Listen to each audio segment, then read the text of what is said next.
Hello, guys, and welcome back to Between the Ropes TV. All three of us are back. It's Monday night. We're live. Guys, get involved in the comment section. Hit that like button. Hit that subscribe button. And now I'm going to hand it over to Ray as he's going to talk to us about something very, very special. Yes, I'm just going to tell you guys about some exciting content that we've got coming up on the channel. We've managed to secure a real exciting name from West Africa. We're excited about this name. We've got plenty of content from that particular region coming up on this channel. We've got quite an exciting few months planned. And we want you guys on every step of the journey with us. So stay tuned for that. But, you know, Monday night we're live talking about the big topics in boxing. So first and foremost, let's talk about Canelo Golovkin. That was a great card over in the States. Yes, I'm going to come to you, my man.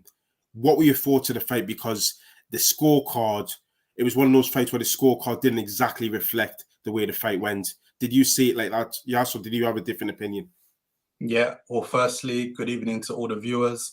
Please like, comment, and subscribe to our channel, Between the Ropes TV on YouTube, and follow us on Instagram. Yeah, like you said, Ray, it was a fight. It was obviously a big fight, a rivalry, a trilogy for the super middleweight undisputed titles. Between two guys who have been going at each other for a few years now. To get straight to your question, yes, I do agree with the statement that you just made in terms of the scorecards. I think one of the judges had it 116, 112, and the other two had it 115, 113. I had it a little bit wider than that. Well, not a little bit, but quite a bit wider than that in favor of Canelo. So in my opinion, it was either a 117, 110 or 118, 111 situation. The reason being is because, you know, the fight, in my opinion, as it started to go on, it seemed to me as though Golovkin came to kind of survive and just not get knocked out. And the moments where he did have his success, it was only because Canelo, for me, stepped off the gas a little bit. And even then, Canelo never looked phased or in any trouble to me, even when Triple G was landing them shots. But overall, I do think the scorecard should have been a bit wider. But you know, the right man did win at the end of the day, so that's what matters in history. What do you think about the argument that it was actually Golovkin winning the last 4 rounds as opposed to Canelo taking his foot off the gas? Well, I guess that's just because, you know, he became busier, obviously. So it depends on really what you prefer, really.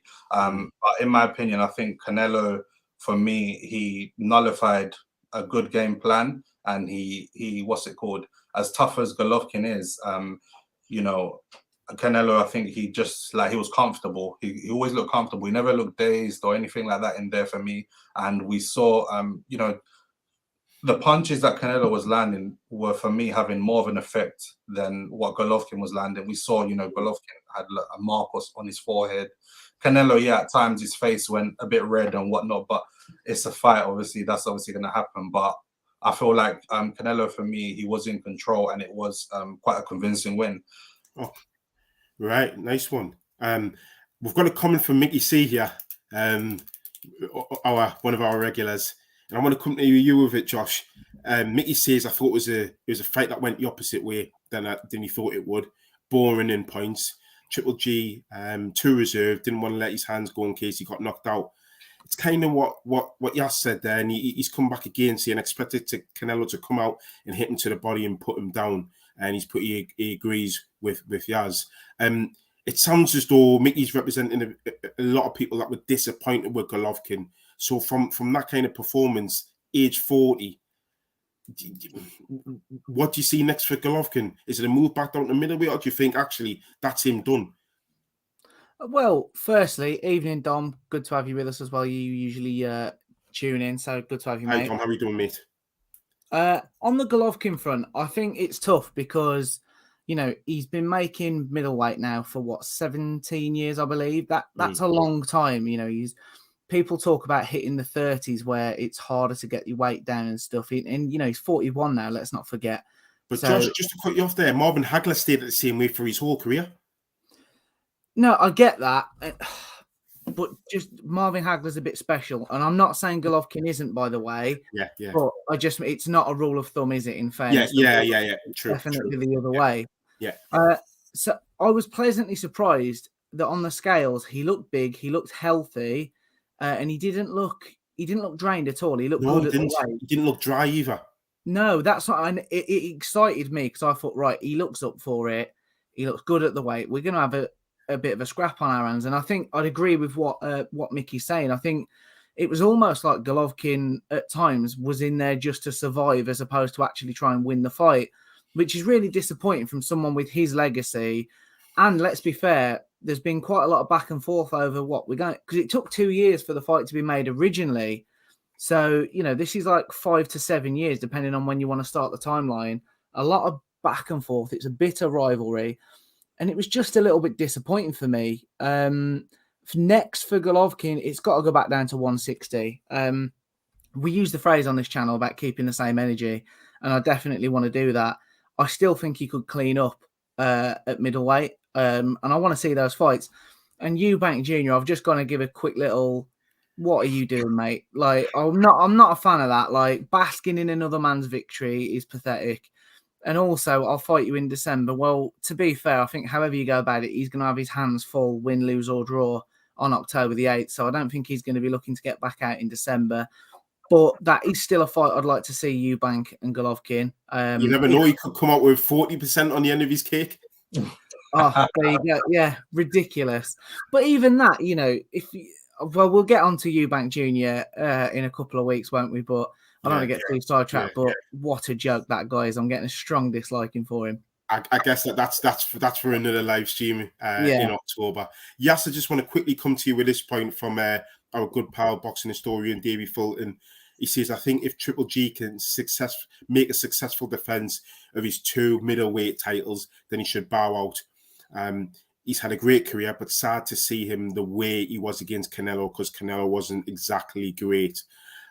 Yeah, it wasn't a vintage explosive performance from Canelo. The performance that we all thought he would have against Golovkin, just kind of in I also believe as well, like Golovkin, there's still enough there for him to do the business at 160. If Golovkin does decide to bow out, I mean, where does that leave his legacy in terms of the middleweight division in Yaz? Well, Golovkin, he is a good fighter. He's accomplished a lot, and I feel like for the stage that he's at in his life, he's 40 years old. He's had the 3 fights with Canelo. I just feel like maybe have one more at middleweight and then see how that goes and call it a day. But I just feel like whatever happens, it wasn't the performance. Like, if he went out on his shield or he put everything on the line and you put more of a fight up, then I would be happy to see him call it a day now. But I feel like he's still got enough in the tank. Obviously, he's durable, he's tough. He took some quite big shots from Canelo. So, it shows that, the chin is still there. But I don't know what he should do next. I feel like maybe he should have one more fight and then, depending on how that goes, call it a day. Because, I mean, he's 40 now. Your body's not the same as it was when he was 25, 30. The legs are going to give way shortly. So, I think it would make sense maybe just to see him have 1, maybe 2 at a stretch and then call it a day. Nice one.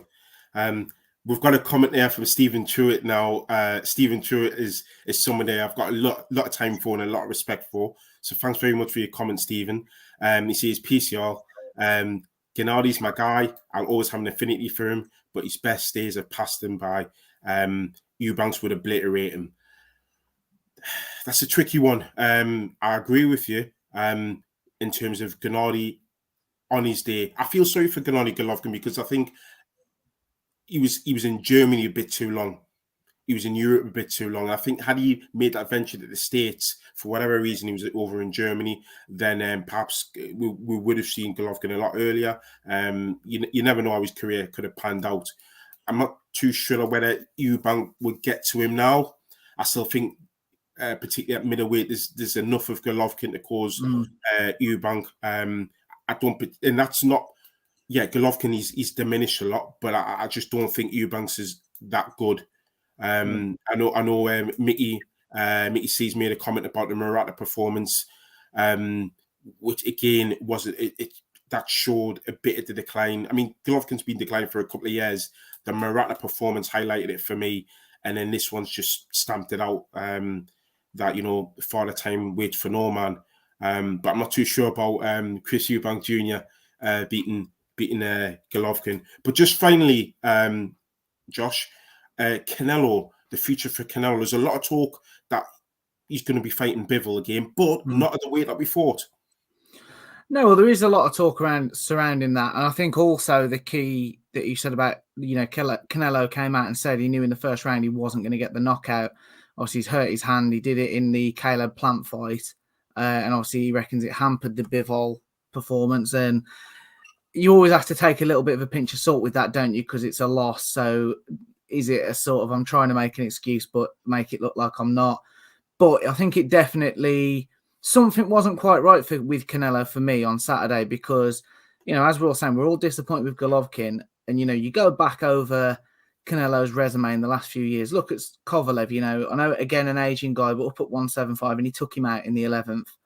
And for me, that Canelo, I don't want to say he's gone, but we've not seen him this year, have we? We didn't see it against Bivol, and we've not seen it against Gennady Golovkin this weekend. And I just wonder now, although he's only 32, he's had over 60 professional fights. Are we in a situation where we're actually talking about Canelo's best days are behind him? And I know some people will be like, oh, don't be ridiculous. He's undisputed at super middleweight. But I really think that we could be looking at that potentially being the case. I know there's different talks of weights around Bivol, but if they get Bivol to come down to super middle, I know for Bivol there's the history of I can be undisputed, and he has talked about wanting to do that. However, even if Canelo then beats him, what do people say? Oh, you've only beat him because you've drained the weight out of him. So all of a sudden then Canelo becomes the Floyd Mayweather of everyone respects him, but everyone always says there's a little bit of an asterisk against big wins in his column. So for me, Canelo arguably shouldn't have gone back up to face Bivol. It was a different beast in Kovalev because he was past it. He got the fourth weight class. Fair play. Now, Bivol's in his prime. It's a different beast. And Canelo isn't the biggest super middleweight, never mind light heavyweight. So for me, he needs to steer clear of it. I think stay at super middle. I think there's some good fights there. And, in fairness now, he's in that tough club because he can't take an easier fight because of his name and profile. And because of the paydays he'll want, he's got to be fighting big names.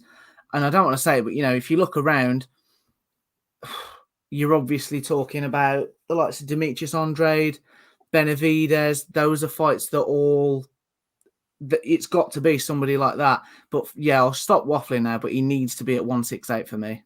Okay, there's a couple of comments that I want to read out. There's a great one by Mickey C. He talked about there's more action on his daughter's birthday party at the soft play than there was in that fight. So I'm guessing that wasn't a memorable fight for him. There's a comment there from Davey Fulton. I don't rate Eubank as elite in response to Stephen's comment. He looked good against average fringe level fighters. He's not really fought proper world level, apart from Billy Joe Saunders and Groves, which he lost. That's a great point, Davey. And that for me is the levels of Eubank. Stephen, in response to you, Josh, he says, I feel you, Canelo's not that guy anymore. Look, I still think Canelo's he's still in my pound for pound list. But he's not my number one. I'm not too sure whether you boys or people in the chat would agree. There's a lot of love for Josh in the chat in a minute. Should be. We'll see. Yes, we've got Andy from Amateur Boxing World. Thanks very much for your comment, mate. Canelo didn't look or sound too happy at the post-fight press conference. Any thoughts? Yes, I was going to come to you on a point on Canelo, and I think this is a great point about how he does he feel as though he's got a point to prove? Because as Andy says there, he didn't look or sound too happy. There was a lot of talk about maybe he should fight David Benavidez. But obviously he's got one eye avenging the Bivol loss. So I would say to you, should he take Bivol, but actually at Bivol's more natural weight of light heavy, or if he's going to want to fight Bivol at sort of middleweight, shouldn't he not fight Benavidez? Yeah, well, that's a very good question. Firstly, I just wanted to touch upon what Josh was saying. I think personally, maybe, we look at Canelo's resume, like he's had over 60 fights. Yes, he's 32 years old. He's still in his prime years, right?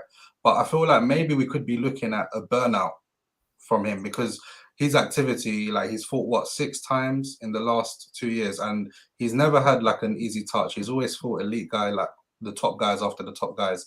And obviously, true, fair enough. But he has taken on like challenges and all the fluctuating, going up and down in weight. He's daring to be great. All the training camps and a lot of these fights, they're going past like 7, 8 rounds. So that's taxing on the body as well. And you got to remember, he's been a pro since he was a kid himself. So all these fights, I just feel like maybe he needs to take like a little break, and then probably come back end of March, April next year, and then we see him fight again.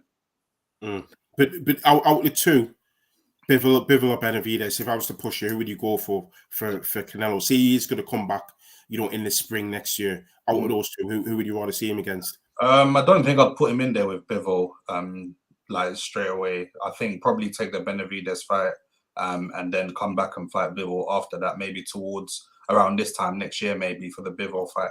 Because I just feel like Bivol, he's a very good boxer. He's fresh as well. What is he? He's not even had he's had like 20 pro fights or something like that. And like he's ready. Bivol's ready. He's fresh. He hasn't been in too many wars, and he'll be ready for Canelo. So I just feel like wait that out for a bit longer and then go for it. Okay, nice one. And very quickly, I feel as though we've got to touch on this kid because, in my opinion, we're looking at definitely potentially the fighter of the year. I want to talk about Jesse Rodriguez and his win at the other night. Yaz, I mean, how highly do you rate this kid? Yeah, I rate him a lot because he's young. He's already a world champion. What is he? 22 years old. He's under Robert Garcia, I believe. He's under Robert Garcia, isn't he? Bam Rodriguez. I believe so. Yeah. And like, I watched his fight, and I believe he really started to take control of the fight for me after the 5th. That's when he started to really take control and get his foot on, and I do feel like Gonzalez did box well at times. He did produce a good game plan, but I do rate Bam Rodriguez highly. He put in a good performance on a big stage, and now the only way for him is up, in my opinion. Oh, good. Yeah, I mean, the guy's beating every obstacle that's put in his way. So probably a big unification fight is next for him. Whether Chocolatito or Estrada, if he can get in the mix of those guys. I mean, who would have thought it a year ago? But moving on as well, Josh, I want to briefly talk to you about the Wasserman card that was on Channel 5 that was in Bolton. We got to see the return of Lyndon Arthur. We also got to see Troy Williamson. Now, after Troy Williamson's performance, there's been a huge fight in the Northeast to come in December between Troy and Josh Kelly. What do you make of Troy's performance? And if you were Josh Kelly, would you be reading too much into that? Well, Troy was, I don't say underwhelming because he said it himself post-fight, about lack of activity. And obviously that plays a part. It was a late step in to even, go on that card. Obviously it wasn't at championship weight or anything like that. And to be fair, David Benitez, he blatantly came in to be awkward. He came in to survive. And I just think Troy, he was, and I think we see it quite a lot, don't we, when fighters know that there's something to be announced post-fight, almost that the pressure amplifies, the frustration sets in that bit faster than it normally would. So Troy was he was definitely guilty of trying to put on a show and get that spectacular highlight reel knockout. And then let's be honest, post-fight, give 2 fingers to Josh Kelly, because we all sort of questioned Josh Kelly's last performance, didn't we? Yeah. He didn't quite manage it. He did get the stoppage win, 6th round in the end. And to be fair, I think it just got to a point where Benitez was looking for a way out. The towel came in. But the fight is what the fight is. Those sort of fights, they're always a bit tough to sort of gauge. I think with Troy Williamson, we've had him on the channel, and he sort of alluded to it himself. We'll see the best of Troy when his back's against the wall and there's a challenge in front of him, as we did when he obviously went over to Matchroom and Cheeseman, yeah. And I think that's what we're going to see from him with Josh Kelly. I think he's going to be too big, too powerful. You know, a lot gets made about Josh Kelly couldn't do welterweight and stuff anymore. However, I think Troy Williamson is just that cut above, and I think he's going to have those gears where we found with David Avanesian that Josh Kelly almost didn't like a scrap, did he? And when it got ugly, he almost was guilty of not shying away from it because he stayed in there for a while. But, you know, he definitely didn't like it. He'd rather have a boxing match. And I think what we've seen from Troy is that he can box, but when he needs to, he can have a scrap as well. And I think that's going to be the difference. But no, I wouldn't say I was overly impressed with Saturday's performance, but I'm very excited about December in Newcastle. Yeah. Yeah, there's a couple of comments in the chat that I just want to touch upon. We've had Davey come in and tell us about Bam. He says the Bam fight was a good show. Still only young. He's here for a long time. Probably end up dominating bantamweight in the future. Yeah, I would agree. I think he would go. I think he's currently at super flyweight, but he'll grow into the weights. We've got Greg. Greg, how are you doing, pal? Benavidez all day long after he negates the power of his head movement and body movement. Then Canelo has him on toast, in my opinion. He has no footwork and no defense whatsoever. He just charges in, tailor-made for Canelo. Going back to our discussions with Canelo, I'd have to agree with that. I'm not high on Benavidez at all. I know Stephen in the chat is a big fan of him. I think Benavidez comes forward with very little defense. I don't think he carries as much power as what people make out he does. I think Canelo will pick him apart with ease. There was a couple of points in there about Josh Kelly as well. But Yaz, I just want to come to you because Josh made a really good point about Josh Kelly getting found out against David Avanesian. David Avanesian is very aggressive. Troy's very aggressive. Troy's very big. I mean, he weighed in at 12 stone 8 on Saturday, and there wasn't an ounce of fat on him. So you imagine how heavy he's going to be on fight night in comparison to Josh Kelly. All those factors in. Josh Kelly's got his work cut out, don't you think? Or do you think his fancy footwork might be a bit too much for Troy? No, I don't think so. I just feel like Troy is firstly he's going to be proper up for this one because it's a big sellout in the Northeast, and you know this fight. I don't really take too much away from it. The fight that he just had the other day, because you can only beat what's put in front of you, and even then he got given the opponent at short notice. So you know, and we saw when Troy smells blood when someone's hurt. You see the way he jumps on. He jumped on the guy, the way he snapped his head back on the ropes the other day. I just feel like you said, Troy he's aggressive, he's big, he's strong. I just feel like he's going to be able to, when it gets nasty in there, he's going to be able to come out on top against Josh Kelly. You know, when Josh Kelly first came about on the scene, we saw there's quite a bit of hype, but you know, as time's gone on, that's kind of died down as well. So I just feel like, you know, the ball is kind of in Troy's court for me going into this fight, and I'm really looking forward to it as well.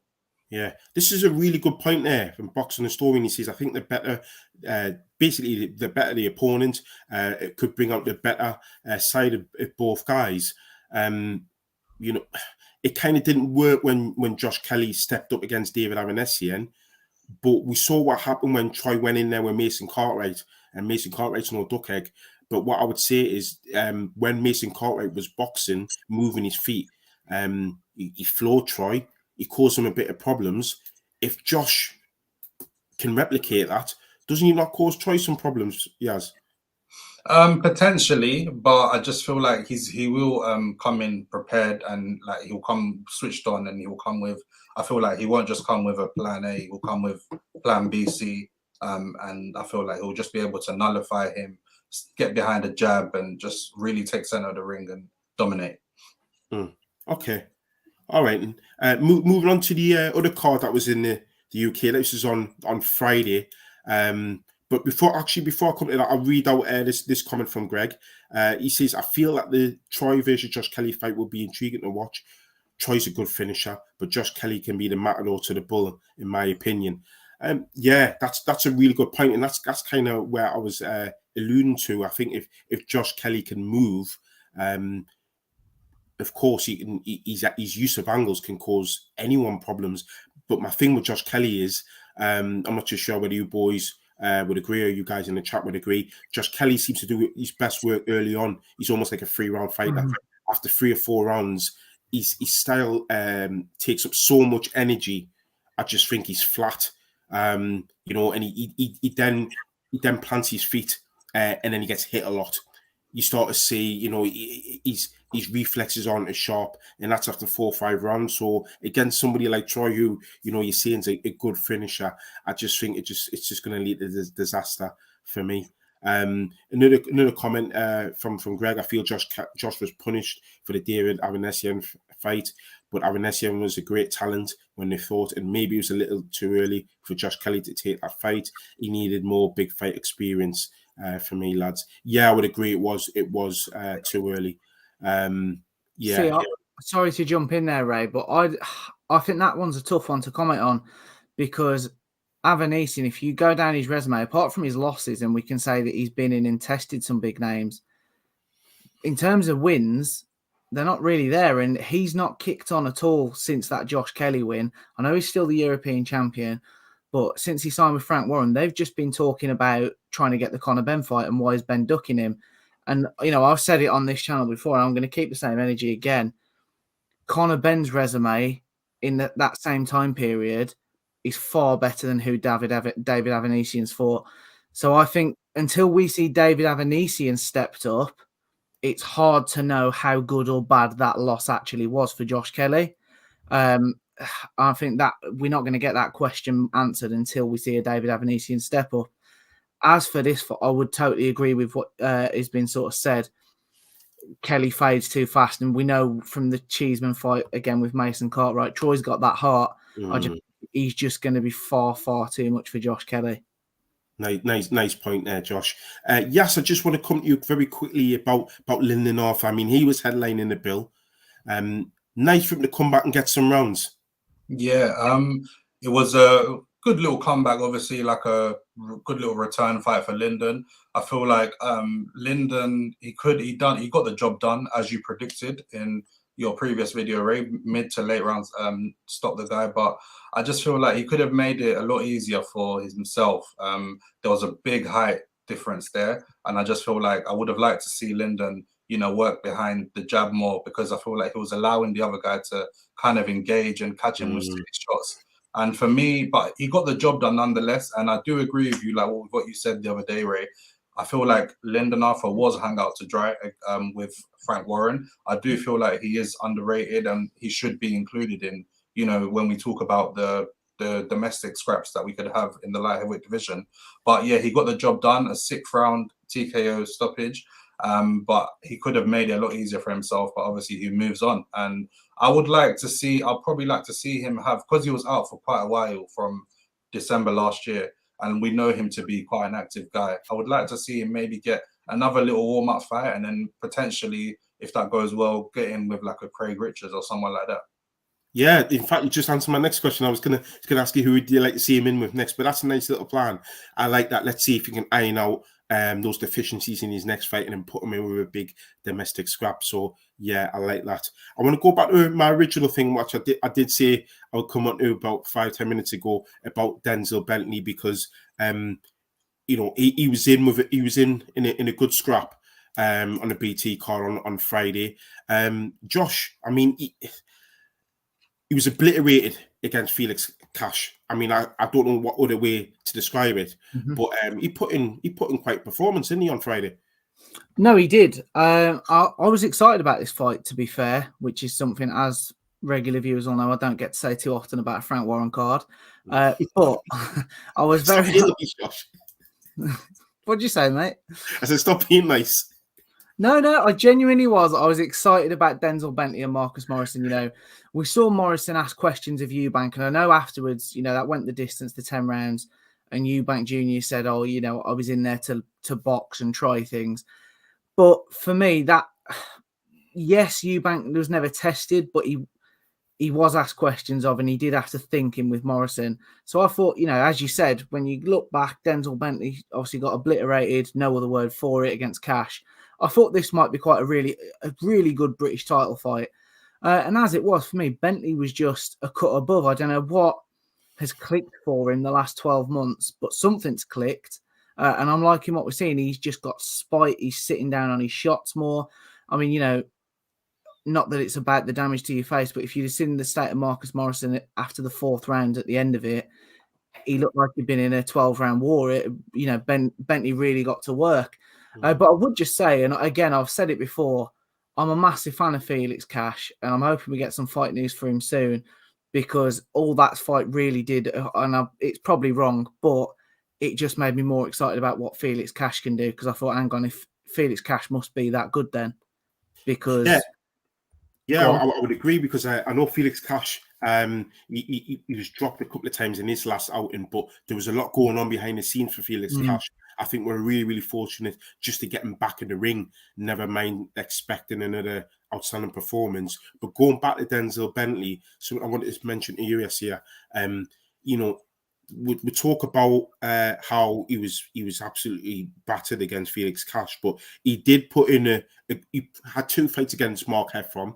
The first one was a draw, and I thought that really could have gone either way, depending on what style you like. The second fight, I thought he clearly won, and he busted Mark Hearn's eye. So it looks as though there's something about him. There's a little bit of talent there. Or is it that he's just good against a particular? Because Mark Hearn, another Joe Gallagher fighter, he does like to plant his feet, a little bit slow, but he's tremendously strong and powerful. You know, in terms of the middleweight division, what would you want for Denzel Bentley? Do you think he should focus on 3 more successful defenses of his Lonsdale belt, or would you want to accelerate him? I think probably see him just have maybe a couple more, 1, maybe 2 more, just to iron out a few little bits and pieces in his game. But I was impressed with his performance. I feel like it was, from the beginning, it was like an all-out swinging contest. Pretty much, it was pretty much an all-out brawl. And obviously, I feel like in the first round, Marcus Morrison, I think he caught Denzel Bentley and kind of woke him up, and that was kind of like the tip that he needed. And we saw how spiteful he was. He was putting punches together, left, right, you know, to the body. He was just aggressive. He was just mauling him and pretty much nullifying himself and using that, you know, I feel like he had a better variety of punches, and he was faster than him, so he was able to get to the punches first. We saw Morrison, he started off quite well, but he did fade off as Denzel Bentley started to have some success. And I feel like he really, you know, asserted himself. You know, he was able to, I think he bust his nose, and it was a brutal performance. So I was really impressed with that. In terms of fast tracking him, I do believe he should probably have one more, maybe 2 more fights where he's just, I feel like still needs to work on a bit of the fundamentals a bit more, and then he'll be ready for that step up. Yeah, I was just, I'll read out the next comment and you'll see why I'm laughing, because I'll read out this one first. So I'm guessing that says Bentley is a great talent to watch. We talked about him a few times. I said I was waiting to see his progression over the coming months. Also, just 100% agreement about Felix Cash, another great talent. So then, Davey says, "Is that Bentley's private range?" Quality. Yeah, I'm liking that. Yeah, hilarious. And then Greg's come back saying 1 more Lonsdale. If I'd if it's good, then boom, get him moved up. He's 27 now, no spring chicken. Yeah, I kind of think it's not so much his age about Bentley. It's more the fact that, you know, you certainly don't want to be putting him back in with Felix Kashigani, you know, and the middleweight division still in Britain, it's not like it was a few years ago. So is it that you think actually, let's try and get him a world ranking, let's try and get him a few of those interim shots and then build him up that way rather than risking him? I'm just thinking Frank Warren, you know, he likes his fighters to go down the WBO. Yeah, cue the shoulder roll, that's it. So I'm just kind of thinking, is this another one for Bentley, you know? But yeah, it's interesting times. That's what we'll see. But moving on, we'll run through this one quickly because I know we'll cover this later on through the week. Obviously, we've got Joyce Parker coming up. That's another one on BT. And there's been an exciting addition to that card as well with Serrano. But yes, what does the main event do for you? Is it something that you know, is it a genuine 50-50, or do you think this one's actually a bit more one-sided than it actually looks? I think on paper, it is like a 50-50 kind of fight because, you know, we've got Joe Joyce, who's like on the come up. You know, he's Olympic silver medalist. He's tough, he's durable, he's quite avoided. And then we've got Parker, and Joyce isn't Joyce number one in the WBO? He is, and Parker's too. Yeah, that's right. And Parker's number two, right? And obviously we have Parker, who's a former world champion. He's been there, he's fought on the big stages against AJ and Dillian White. So he's kind of been there, kind of done it. So I feel like it's one of them ones where like Parker, it's a case of can Joyce get through Parker to rise up to that next level? And I feel like it's a very good fight, and I feel like it's quite a good clash of styles because we know Joe Joyce is tough, he's got a good engine. He comes forward, he can take a shot, but in my opinion, I've said this before, as you start to go up the levels, I just feel like he needs to bring a different dynamic to his game. You can't be using your face as a defense. You can't be relying on your face like that. At some point, you know, it will go. And I just feel like Parker, for me, he's come on leaps and bounds ever since he's come on board with Andy Lee. We've seen that he's able to, you know, put his shots together better. And we saw him, he put Chisora on the ground. What's it called? He put Chisora down like couple times. So yeah, I feel like it's a good fight. And I'm actually excited to see it. Yeah, I think it's an intriguing fight, isn't it? It's an intriguing fight. Josh, I just want to talk about the addition of you know, Amanda Serrano, because she's, you know, we've just come off what would have been a historic female card, and she's definitely in everyone's pound for pound list. Just how exciting is it to have her on the card? No, it's massive, isn't it? In all fairness, you know, you can only take your hat off to what she's accomplished, can't you? You know, 7-weight world champion, another unification bout, going after Sarah Mahfoud's IBF title on the weekend. There's obviously more to come on that on our preview. But I also like the dynamic. You know, she's got the travelling salesman in her following around in Jake Paul. There was talk of Jake Paul being over here for some fight week. Obviously, Jake Paul, Tommy Fury, that whole beef, although he's got his next fight lined up with Anderson Silva. But it just adds a different dynamic, doesn't it? And, you know, and to top it all off, what I like in the sort of build up to a fight, you've got the fight week, which I love, but when you've got that fight week spice, but then you get a great fight at the end of it, it's just perfect. And that is what, you know, you're going to get with Amanda Serrano. So I'm really, really looking forward to that. Yeah. Yeah, this is another point from Greg. Josh, we're on form, lads. It's all about the banter. Yes, we do like a bit of banter on this channel. Just for those that are new to us, also keeps the viewing audience informed when they laugh with you. I feel great show tonight, lads. Thank you very much. And that's Davey. Also talking about our edition of Yaz. Yeah, and Greg says, any news on a rescheduled date for Shields versus Marshall, lads? and your female bill. Yeah, well, that's going to be on the 15th of October, Greg. Big weekend, that. Yeah, it's a very, very, very big weekend because there's obviously another fight as well on that weekend. So there's a few. You've got Haney Cambosis too, the rematch nobody wants over in to Australia. See. Yeah, you've got Wilder Hellenius. You've got some. There's a few. I think there was another one as well. I'm missing there. We may as well just go live on the Monday and just stay on straight through to the Sunday that week. Yeah, well, we might as well just do, instead of in all night, I might as well just do an all weeker. Forget work. Don't need it. Yeah. Who needs sleep? Yeah, and then just in terms of we've got the DAZN card to look forward to as well, guys.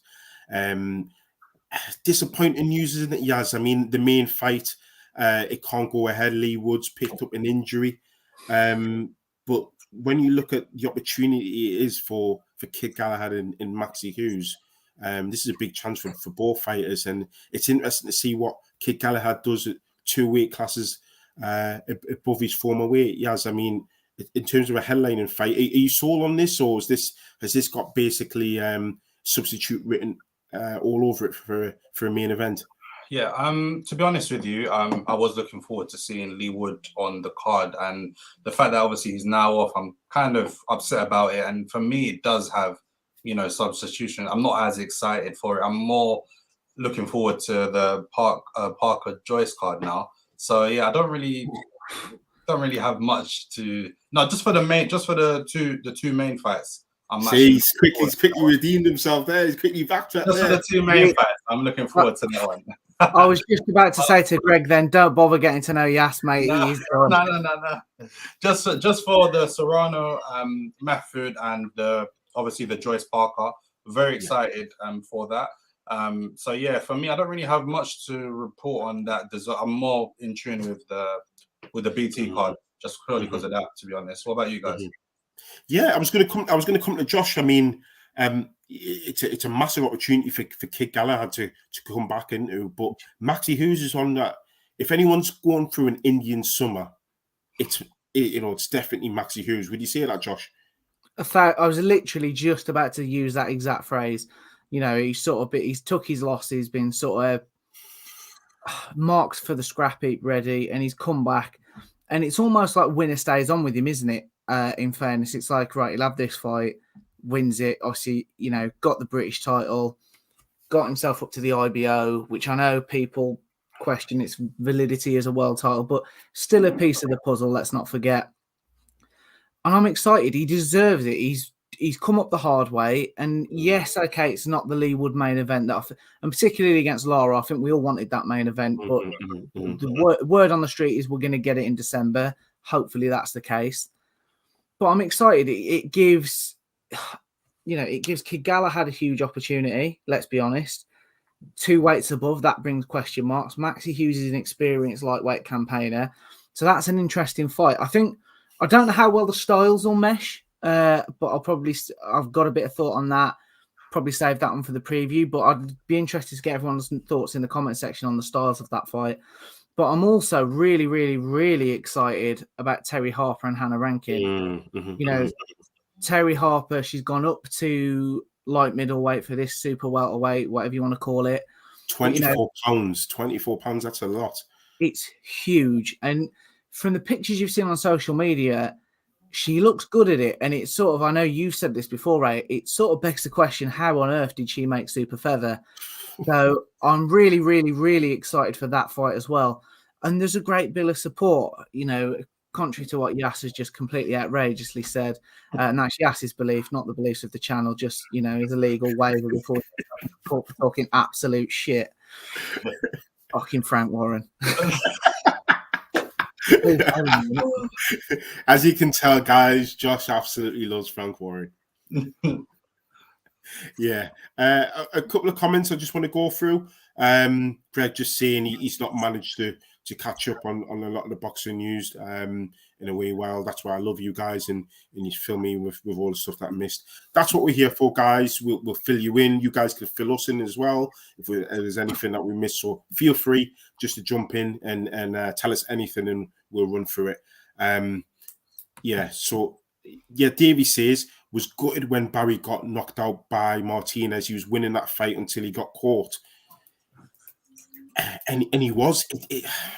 I'll come to you on this one, Yaz, because when I was looking back, watching that fight, Martinez didn't overly do a lot. Was it a case of the weight for Galahad? Was it a case that, you know, they always say when we're fighting, the last punch, the last thing to go was your punch? Or do you just think Martinez got lucky? How when you look back at it now, what do you think went wrong for Barry at that fight? Good question. I just feel like he just got caught with a shot. And I just feel like, I feel like maybe it could be just luck. I actually don't know, you know, because I had him also winning that fight as well until he got caught. So I don't know what really went wrong for him to have got caught like that, to be honest. Yeah, I think when you look back at it, he started off really, really well in that fight, dictating that fight, and it looked as though it was going to be a long night for Martinez, but a pretty short and early night for Galahad, i.e. it would have been a knockout. But obviously, he had different plans, Martinez. We've got a comment from K99. Thanks very much for your comment. Keep the good work. The channel is going places. Thank you very much. But you know, it's thanks to you guys, you know, watching us and giving us your comments. So we appreciate it. Thank you very much. But yeah, Davey has also come back and said, I think because he got caught right at the end of the round, he hadn't recovered, and then he got took out with the first punch in the next round. That is true. That's exactly, you know, pretty much what happened. But Galahad was winning that round before he got caught at the end of that round, and it just kind of knocked him senseless. Another point there on Greg on that fight. Yeah, he took Kiko too lightly, but he was caught with the exact same punch at the end of the previous round. Why did he walk straight into the same punch almost 60 seconds later? That is my question. And Josh, I suppose the simple answer to that one is a case of he hadn't recovered, right? Yeah, I think you could tell when he came out for the start of that round, his legs weren't quite with him. That, you know, they weren't completely gone, but he definitely wasn't the full ticket, if you like. He was in a world of bother with it, and I think that can happen, can't it? We do see that sometimes you can get caught with a freak shot, but for me, it's about how Galahad comes back from it. You know, when he won the world title against Jazza Dickens at Fight Camp 2 last year, it was about how this was the start, not the end. And right now, I think you'd have to say he was talking. He was talking. I'm going to have to mention it now because it's completely lost my head. Cheers for that. This show's a farce tonight. What is going wrong? Yeah, it's always great when you've got your own little comedians in the chat. Keeps the banter going. It's terrific, absolutely brilliant. Yes. So that was my point. Sorry. Cheers, Davey. My point was obviously that, you know, you'd have had to say it's the end of him. So this has got to be. This is a big opportunity for him. Fair play to Matchroom and Eddie Hearn. They've backed him. It's a good opportunity, and I think, you know, you have to say off reputation and resume. Would you make Galahad a slight favourite? I know it's 2 weight classes, £9. There was a lot of talk about how much it killed Kid Galahad to even make featherweight, and there was talk of that for a good while, in fairness. So I'm not so sure. I think we could see a situation where they're coming up in weight. He might be in like, oh God, why didn't I fight at lightweight 2 years ago? I think we could be looking at that kind of a situation. Yeah, I mean, I suppose we'll go into it more when we do the preview on it. I kind of want to keep my thoughts until then, but all I'm going to say is think about Lee Selby, because I can see a carbon copy of what happened with Lee Selby. You know, but everyone saw how bad he looked at the scales at featherweight. He jumped up to lightweight. He had a couple of fights at lightweight. He even fought George Kambosos, who we know is fighting next month. Did things work out for him at lightweight? I'm not too sure. So I would just say to people, just bear that one in mind. Greg, thanks very much, pal. Like I said, so thanks to you guys watching us and chiming in with the comments. But yeah, I just wanted to, just before we finish up, Josh, I want to come to you with. I want to go back to Canelo. Again, I just kind of can't escape the fact that we've kind of been underwhelmed by two performances from Canelo. I know you've given your reasons. I know you've talked about potentially, look, this guy's been a pro since he's 15. But I just kind of think the clamour's now starting to come for him to either fight somebody like a Benavidez, you know, and Demetrius Andrade, a Charlo, rather than going back in with Bivol. Can you sell, if I'm Canelo, obviously he doesn't want those fights, how would you sell those fights to me? Because it's clear now that those are the fights that the fans want. To be honest, mate, I know we did a video a few weeks ago about becoming boxing promoters, and I think the whole world agreed that we were overdue it, but I'm going to struggle on this one because for me, as much as fans now want the Benavidez fights, the Andrade fights, and I do too, I just think we're at that point now where I think 168 really is Canelo's weight. He now needs to focus there. But who have all these people fought while they've been saying Canelo's ducking them? And I think that's a key question. They fought no one, is the honest answer. You know, Canelo said, I think it was around this time last year, Canelo said, right, fight each other and I'll fight the winner. And I thought, yeah, that's actually a great call. Imagine if we'd have had in the last year a Benavidez versus Andrade versus Charlo. There were some huge fights to be had where, and let's be fair, it would have only served to build the winner versus Canelo, because say Benavidez would have knocked out Andrade, knocked out Charlo, all of a sudden people are thinking, oh my God, he can actually beat Canelo here. And it adds so much intrigue. Whereas right now for me, even though I stand by, I think Canelo might just be starting to be showing signs of being over the hill. I think we've got to look back and say he would still beat all of them. Personally, that's just me. I agreed with everything you said, Ray. I think Benavidez is tailor-made for him. I think Andrade is just too inactive and has just not fought the caliber of opponent, in all fairness. You know, you look at his resume and all of a sudden Liam Williams is one of the best names on there, and I think that's a concern. And then Charlo's, I mean, I can't even remember when they last fought. It's just ridiculous. So, yeah, you know, it's a struggle, but I think they are the fights that Canelo needs to take, but purely to stay at 168. I can't stress enough, for me, steer clear of Bivol at 175 because I can't see him winning. And also, I think another loss, you know, 2 losses in 3 fights potentially, he's no longer DAZN's cash cow, is he? Because it's similarly to Anthony Joshua, all of a sudden you've got problems in terms of people's worth and what they think they're worth. And it just starts to not make business sense, doesn't it? Yeah. And so on that point, yes, it's a good job Canelo's technically a free agent, really, isn't he? You know, he can pick and choose his career options.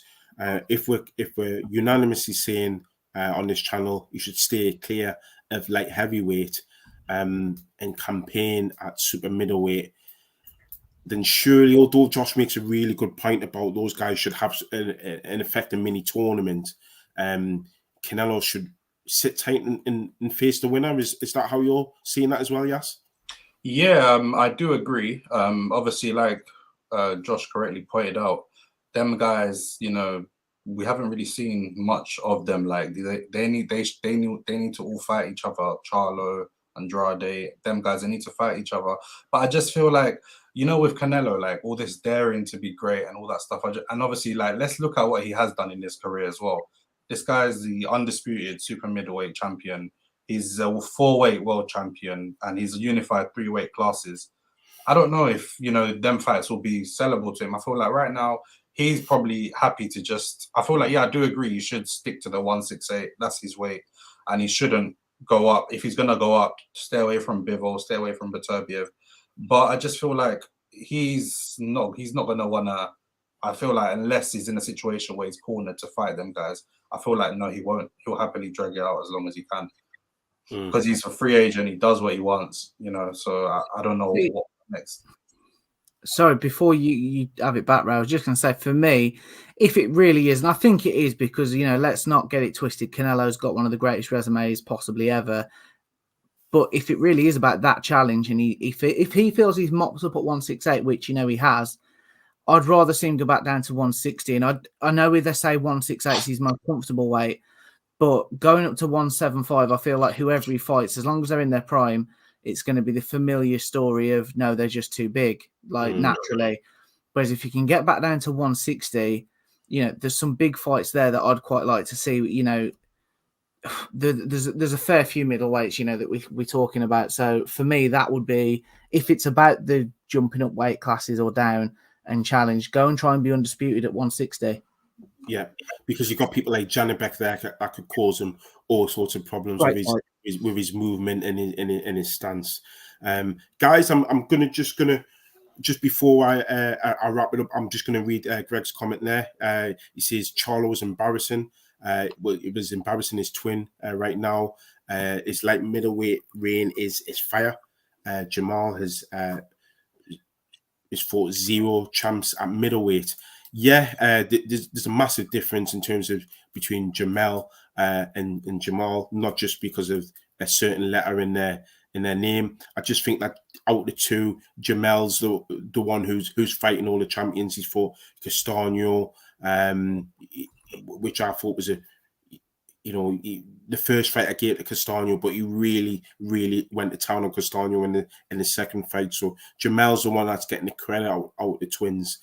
Another point in from K99, despite joining midway through the stream, it was class as usual. Take care. Again, thanks very much for your comment. Really appreciate that.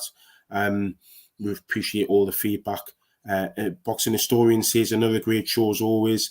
Guys, love the Monday Club. I like that's got a nice ring to it.